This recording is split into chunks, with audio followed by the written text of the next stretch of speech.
For today's video guys, magluluto tayo ng liempo inihaw, request ni Mrs. Okay, bumili nga pala kami sa palengke. So dalawang mahaba lang hinati ko sa gitna, apat ang kinalabasan.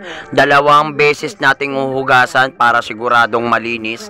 Lagyan na natin sa plato. At syempre, so habang nilalagay natin sa plato yan guys, okay, at magre-ready na tayo ng ating marinade o panimpla doon sa ating liempo na iihawin natin. Toyo lang at 2 kutsara o kutsaritang asukal at 2 lemon or kalamansi na ilalagay natin. At pagkatapos nating lagyan ng 2 lemon o kalamansi, lagay na natin yung papa ketchup. Baka naman papa ketchup.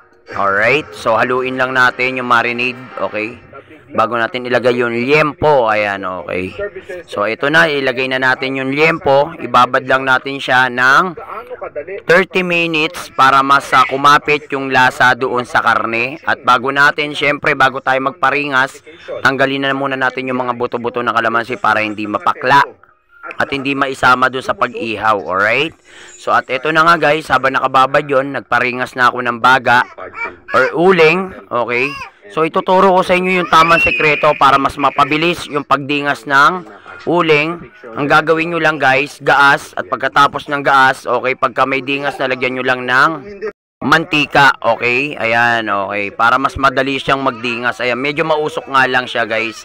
Okay, so ngayon, paiinitin lang natin sa baga yung screen para mawala yung amoy ng gas. At syempre, pagkatapos nyon guys, alam nating wala ng amoy. So ilalagay na natin yung liempo na binabad natin doon sa marinade na ginawa natin. So siguradong ito mamimaintain natin. Ayun, kita nyo naman yung itsura, oh, yun, oh, napakasarap, oh. 'Di ba? Tsura pa lang mananakam ka na, talagang mapaparami yung inom mo.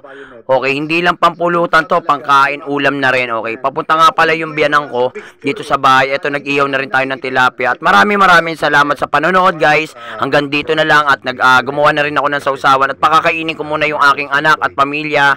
So maraming salamat sa panonood. Bye-bye.